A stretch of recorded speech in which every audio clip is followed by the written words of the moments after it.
Hello बहनों, राधे राधे। संगीता लोकगीत channel में आप सबका स्वागत है। आज हम आप सबके लिए एक बहुत सुंदर सा ही सोहर ननद भाभी की नोक-झोंक हंसी मजाक वाली गीत लेके आई हूँ। आप लोग सुनिए कि एक ननद को कितनी ही भाभी से भतीजा के होने पर कितनी ही मांगने के लिए कितनी जल्दी पड़ी रहती है, भले ही भाभी कुछ भी कहे। चलो उसके गीत के माध्यम से सुनते हैं एक ननद भाभी की नोक-झोंक का सोहर गीत। और अगर आप लोगों को हमारे गीत अच्छी लगे तो लाइक कीजिए, शेयर कीजिए, ज़्यादा से ज़्यादा कमेंट कीजिए। कमेंट द्वारा बताइए कि आप लोगों को हमारे गीत कैसी लगी। चलो बहनों सुनते हैं एक सुंदर सा गीत।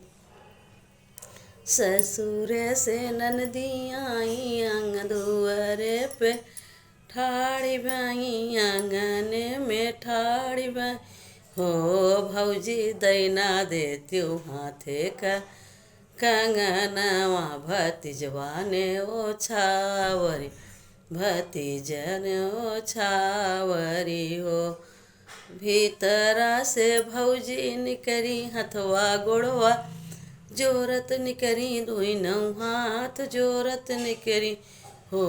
ननदी कंगना तलाई गई, मुसरिया कंगनवा कैसे देई, कंगनवा कहाँ पाई हो।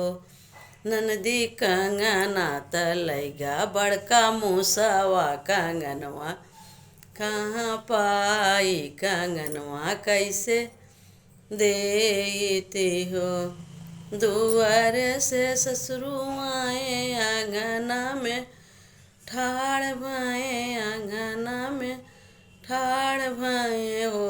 बहुआ दैना देत्यो हाथे का कंगनवा, बिटियवा ससुरई तिन, बिटियवा ससुरई तिनी हो।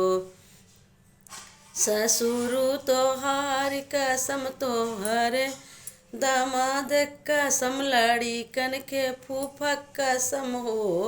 ससुरु कंगना तलई गए बड़का मूसवा कंगनवा कैसे देई, कंगनवा कहाँ पाईती हो।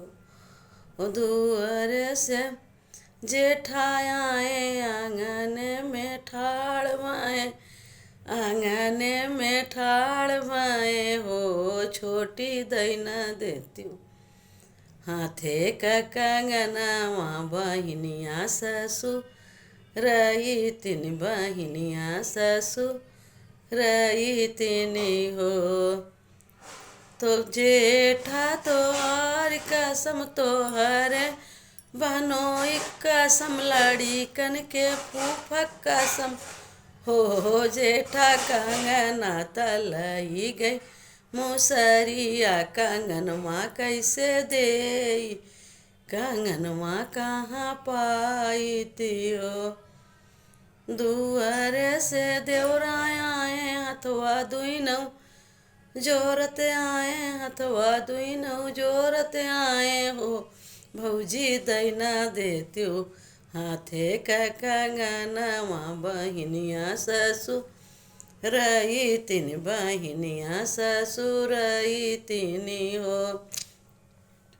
देवरा तोहार कसम तोहर जीजा का कसम, लड़िकन के फूफक कसम हो।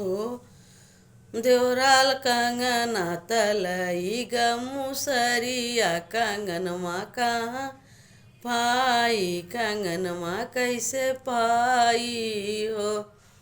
दुआर से सैया आवई बबुरे के डंडा छोलत आवई, डंडा बबुरे छो आवई पीठी धमकावत आवई, आगे धमकावत आवई हो। धना दैना देत्यो अपना कंगनवा, बहिनिया ससुरई तिनी हो। धना दैना देत्यो अपना कंगनवा, बहिनिया ससुरई तिनी हो। कंगना उतार दी है जोर से बहाई दी है हो, ननदी लई जाऊ हमारा कंगनवा तीनहु नेग मारियु तीनहु नेग मारियु हो। बाबूला के भाई दिहे बाबूला के मूड़न दिहे बाबूला के बियाहे दिहे हो। ननदिया बनाई पहु बिहुआ धेलौ त लैके अपने ससुरे जाऊ हो। ननदिया